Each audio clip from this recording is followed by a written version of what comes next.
안녕하세요, 빛나입니다. 지난번에 위스키 바이블에서 스타워드 위스키 4가지 마셔봤는데요. 오늘은 그때 우선순위에서 밀렸던 나머지 4종을 마셔보려고 합니다.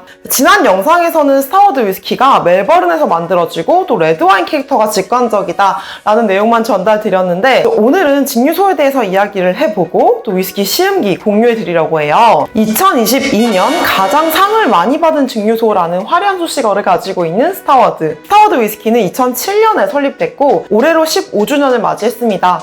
스타워드 위스키 창립자 데이비드 비탈레는 스타워드 위스키를 시작할 때 호주 와인이 그러하듯 전 세계에 자부심을 가지고 내놓을 수 있는 위스키, 그리고 위스키가 만들어지는 도시를 대변할 수 있는 모던하면서도 전통에 얽매이지 않는 호주 위스키를 만들어보자 라는 비전을 가지고 있었다고 해요. 그 무엇보다도 스타워드가 탄생한 도시 멜버른이 이 위스키에 더하는 특별함이 큽니다. 자, 먼저 첫 번째, 멜버른의 기후인데요.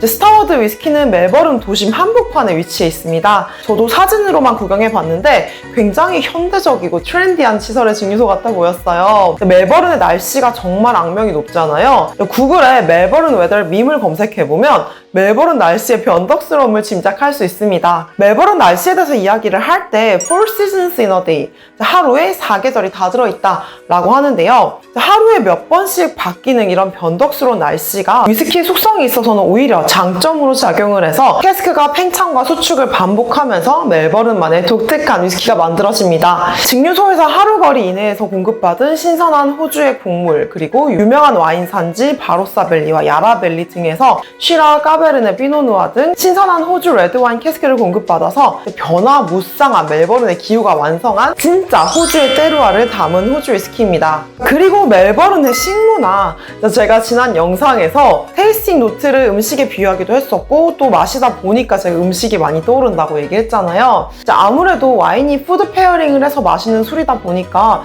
또 스타워드 위스키가 와인 캐릭터가 선명하게 느껴지는 위스키라서 그런가 보다 했거든요. 근데 실제 창립자 의도대로 제대로 느낀 것이더라고요. 멜버른은 다양한 국가의 뛰어난 음식을 즐길 수 있는 호주 식문화의 수도라고 불립니다. 실제로 멜버른은 2021년 여행 매거진 타임아웃에서 독자 설문조사를 통해서 선정한 10 Best City for Eating and Drinking에서 6위를 차지하기도 했습니다. 게다가 창립자 데이비드 비탈레는 음식이 중요한 DNA인 오스트레일리안, 시칠리안 가정에서 자랐어요. 그래서 사람들이 위스키 생산과 음용을 조금 다른 방식으로 접근하길 바랬고 접근성이 높고 다재다능하면서도 최고로 푸드 프렌디한 모두를 위한 위스키를 만들고자 했습니다. 멜버른에는 세계 2차 대전 이후 이민자들로 인해서 식문화에 많은 발전이 있었는데요. 전통을 버리지 않으면서도 현대적인 방식으로 만들어진 요리가 많아졌고 데이비드는 위스키도 그러길 바랬습니다. 스타워드는 이런 도시 멜버른과 같이 어떤 격식도 허세도 없지만 음식과 잘 어울리는 현대적이고 캐주얼한 위스키 for the dinner table 이라고 소개가 됩니다. 그래서 스타워드 소셜미디어 채널에는 스타워드 위스키와 음식이 함께 담겨있는 사진이 많이 업로드되어 있고 또 스타워드 위스키는 북미 미슐랭 공식 파트너 위스키이기도 합니다. 특별한 날을 위해 아껴두는 위스키가 되기보다는 가장 좋아하는 바에서 어렵지 않게 만날 수 있고 또 내 술장에서 언제든지 꺼내 마실 수 있는 맛있어서 손이 자주 가는 위스키, 그리고 자유롭게 다른 음료와 섞어서 새로운 방식으로 음용하는 즐거움을 주는 그런 매력적인 위스키 스타워드. 자, 4가지 한번 마셔보도록 하겠습니다. 오늘은 도수가 낮은 순에서 높은 순으로 올라가 볼게요. 자, 먼저 스타워드 노바 싱글몰트 위스키입니다. 자, 노바 싱글몰트 위스키는 스타워드의 시그니처 싱글몰트 위스키예요. 스타워드 싱글몰트 위스키 중에서 가장 가격이 저렴하고 또 알코올 도수가 낮지만 또 스타워드가 보여주고 싶은 그런 대표적인 특징을 집약한 위스키라고 볼 수 있습니다. 호주 레드와인 캐스크에 수성을 했고 알코올 도수는 41도입니다. 한번 마셔볼게요.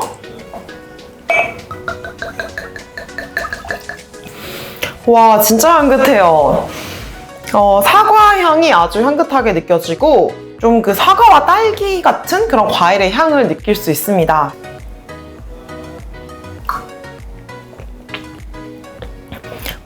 그 투폴드 더블 그레인 위스키랑 약간 결이 비슷한 느낌이 드는데 곡물 맛이 빠진 바나나 맛이 나요. 제가 바나나 맛 난다고 했잖아요. 근데 요건 좀 말린 바나나랑 견과류 같은 맛이 나거든요. 그 견과류 믹스 있잖아요. 같이 먹어도 맛있을 것 같은데 그 말린 바나나랑 아몬드 땅콩 그렇게 큰 통에 섞여있는 그 견과류 믹스 맛이 나는 것 같아요.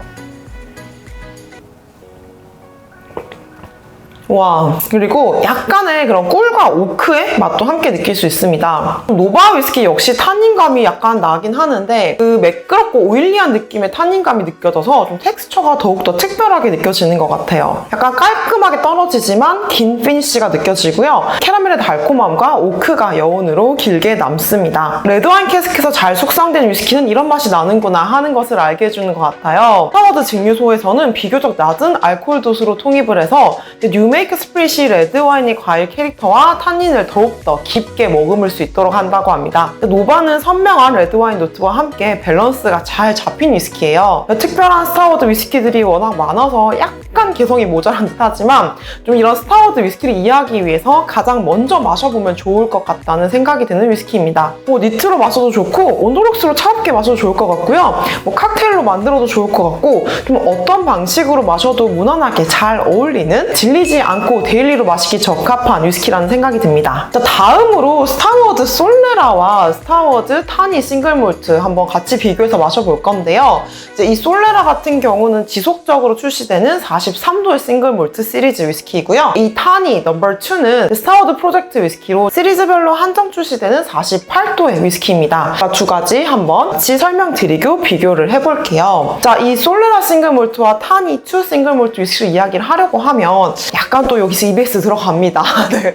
호주의 주전 강화 와인에 대해서 간단하게 언급을 해야 될 것 같아요. 주전 강화 와인 하면 유럽의 쉐리, 포트, 마데이라 와인이 가장 먼저 떠오르긴 하지만 호주에도 주전 강화 와인이 있습니다. 호주 주전 강화 와인 규칙에 따르면 호주의 포도 증류주, 브랜디 혹은 이 두 가지를 모두 그 와인에 첨가한 와인입니다. 판매되는 국가의 규정에 따라서 다른 방식으로 표기가 될 수 있지만 카테고리는 강화 와인, 디저트 와인, 아페리티프 와인, 리큐르 와인 이렇게 네 가지로 분류가 됩니다. 아페리티프 와인으로 분류가 되는 아페라 와인은 드라이한 와인에서부터 당도가 높은 와인까지 이 당도의 범위가 굉장히 넓고 솔레라 시스템으로 숙성이 됩니다. 네, 그 쉐리 와인 숙성에서 들어본 솔레라와 같아요. 솔레라는 주전 강화 와인을 숙성을 할 때 캐스크를 이렇게 여러 층으로 쌓아놓고 숙성 기간이 다른 와인들을 섞어서 좀 일정한 폼질을 유지시킬 수 있도록 하는 숙성 방식입니다. 그리고 강화 와인 카테고리에 타니 와인이 포함되어 있어요. 병입하기 전 수년간 숙성을 거친 와인이 이 타니 와인입니다. 타니는 황갈색이라는 뜻인데 황갈색을 띠고 있고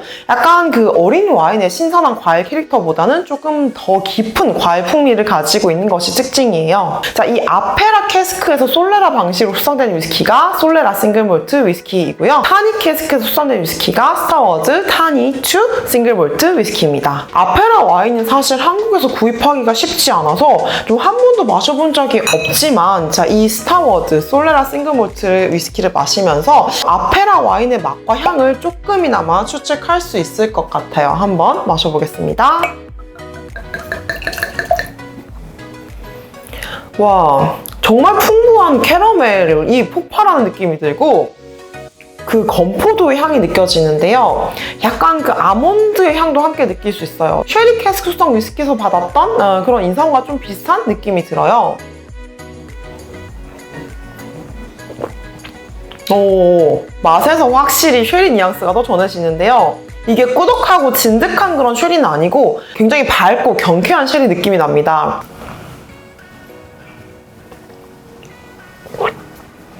달콤 쌉싸름한 모카의 맛도 함께 느껴지는데 너무 맛있어요. 진짜 꿀떡꿀떡 넘어가는데요. 이게 피니쉬까지 좀 초콜릿의 달콤함과 약간의 가벼운 향신료가 전해져요. 근데 이 솔레라 위스키는 제가 이제껏 마셔본 위스키 중에서 좀 가장 주이시하다고 해야 되나? 과즙이 풍부해서 입안을 완전 촉촉하게 만들어주는 그런 느낌이에요. 아침에 막 가끔씩 말도 안 되게 위스키 당길 때 있잖아요. 저는 좀 그런데 그런 적 다들 있으시죠? 이거 거의 아침 10시, 11시 때 위스키가 당길 때 포도주스 마시는 그런 느낌으로 마셔도 좋을 것 같아요. 또 약간 과장을 보태면 여기다가 빨대 꽂아가지고 그냥 쭉쭉 마실 수 있을 것 같은 그런 느낌이거든요. 아침에 주스 대신 아침에 솔레라. 하필 이름도 솔레라라서 아침에 너무 잘 어울릴 것 같은 위스키였습니다. 그리고 다음 스타워드 타니 넘버 2 위스키 한번 마셔볼 건데요. 제가 타니 넘버 1 이후에 큰 성원을 얻어서 뒤이어서 타니 2가 나왔어요. 이제 홈페이지에서 이거 솔드 아웃으로 나오던데 이렇게 이거 마실 수 있게 된다니 너무 행복해요. 어떡해요. 스타워드 프로젝트 위스키인 만큼 좀 색다른 시도를 해서 만든 위스키예요. 캐스크의 사이즈도 다양하게 사용을 했고 또 차링을 한 캐스크와 차링을 하지 않은 캐스크 모두 사용을 했습니다. 스타워드 증류소에는 와인 메이커들이 함께 일하고 있어서 이렇게 다양한 와인 캐스크에 대한 이해도가 높아서 더욱더 실험적이지만 높은 퀄리티의 위스키를 만들 수 있다고 해요. 근데 여기 보틀에 보면 2015년에 숙성을 시작해서 2022년에 병입을 했습니다. 숙성 기간이 꽤 긴 편이에요. 타니 넘버 2 한번 마셔볼게요.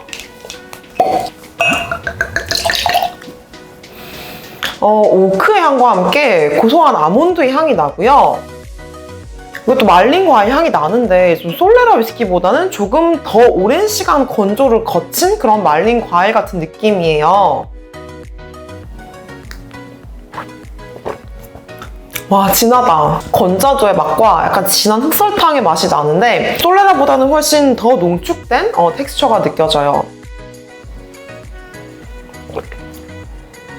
그리고 포트 와인 캐스크 숙성 위스키에서 느꼈던 그런 초콜릿 케이크의 맛과 함께 이 뒤로 갈수록 시트러스함이 이어지는데 이 시트러스함이 피니쉬까지 이어지고 약간 드라이하고 스파이시한 그런 피니쉬를 느낄 수 있습니다. 자, 이렇게 이 두 위스키를 이어서 마시고 보니까 호주 주정 강화 와인들을 꼭 접해보고 싶어요. 호주 주정 강화 와인에 대해서는 이 스타워드 위스키에 대해서 공부를 하면서 처음 알게 됐는데 호주에 여행을 가면 꼭 주정 강화 와인을 종류별로 다 두고 시음을 해보고 싶어져요. 그리고 스타워드 증류소도 정말 방문해보고 싶은데 다음 휴가는 스타워드 위스키와 호주 와인 때문에라도 꼭 호주를 가야 될 것만 같습니다. 마지막으로 옥타브 배럴 싱글몰트 위스키입니다. 옥타브라는 100리터의 와인 캐스크 수성한 위스키예요. 이 캐스크는 1854년에 설립된 호주의 대표적인 쉬라즈 와이너리 얄룸바의 디 옥타비아스 쉬라즈 와인을 수성했던 캐스크에 수성을 했습니다. 엔젤슈셔까지 생각을 하면 그 100리터 사이즈 캐스크에 수성을 시켜도 정말 몇 병 안 나오게 되는 아주 사이즈가 작은 배럴인데요. 옥타브 배럴에서 수성하는 와인도 흔하지 않고 위스키는 제가 아는 한 스타워드 위스키가 유일할 것 같아요. 캐스크의 사이즈가 작으면 작을수록 위스키 원액과 캐스크의 접촉 면적이 늘어나서 더욱더 빠르게 위스키가 수성이 되잖아요. 더 진한 호주 쉬라즈 와인의 풍미를 느낄 수 있는 특별한 점이 많은 위스키입니다. 앞에 라벨을 보면 2018년에 수성을 시작해서 2021년에 병입을 했고요. 알코올 도수는 마찬가지로 48도입니다.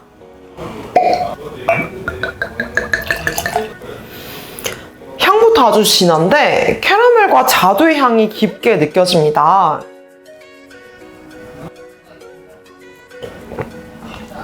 오, 텍스처가 엄청 오밀조밀하다고 해야 되나?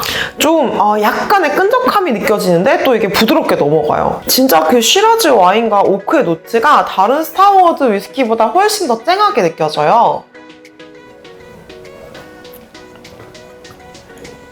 그리고 블루베리와 포도 되게 잘 익은 그런 과일 맛이 엄청 풍성하게 나고 피니쉬가 되게 따뜻한 느낌이에요. 맛에서 느껴지는 과일과 시나몬의 노트가 잔잔하게 남는데요. 솔직히 또 진부하긴 한데 고기랑 먹고 싶어요. 스테이크도 물론 좋겠지만 소스를 많이 안 넣은 하지만 계란 노른자 필수죠. 네. 자, 그런 신선한 육회와 함께 마시고 싶은 위스키입니다. 자, 와인 캐스크를 잘 사용하는 것이 굉장히 까다롭고 와인 캐스크의 특징을 잘 살려서 맛있게 만든 위스키를 찾기 어렵다는 얘기를 되게 많이 들었거든요. 근데 레드 와인을 가득 머금은 그런 맛있는 레드 와인 캐스크 숙성 위스키가 궁금하다면 스타워드 위스키들 꼭 경험해보셨으면 좋겠어요. 우리 가끔씩 와인과 위스키 둘 다 마시고 싶어서 뭐 마실까 약간 고민이 될 때 또 섞어서 마시면은 머리 아프고 숙취 되게 심하잖아요. 근데 저는 이제 무조건 그런 고민이 들 때는 이 스타워드 위스키 마시려고 합니다. 이 스타워드 위스키 컨텐츠를 찍기 위해서 제가 스타워드와 관련된 자료와 창립자 인터뷰를 진짜 많이 찾아봤거든요. 그 8종이나 다루어야 되고 또 국내에 소개된 자료가 거의 없다 보니까 더욱더 공을 들여서 시간을 정말 많이 투자해서 조사를 했어요. 근데 이게 전혀 힘들지 않았어요. 자신들만의 비전과 야망을 가지고 너무 또 즐겁게 운영되는 증류소라는 생각이 들어서 조사 과정이 정말 즐거웠거든요. 증류소에 대해서 새로운 사실을 알아갈 때마다 엄청난 희열을 느끼기도 했습니다. 잘 알려지지 않은 위스키들을 이렇게 구독자분들을 대신해서 공부를 많이 하고 또 소개를 해드린 일이 정말 뿌듯한 일이구나. 그리고 제가 늘 이렇게 끙끙대면서도 어쨌든 유튜브를 계속 해야 되는구나 하는 이유에 대해서도 다시 한번 생각하게 됐습니다. 스타워드 위스키 8종 이렇게 2편에 걸쳐서 소개해드렸는데요. 새로운 위스키를 탐구하는 즐거움 여러분들과 잘 공유되었길 바랍니다. 저는 또 특별한 위스키 리뷰로 찾아올게요. 다음에 또 만나요. 안녕!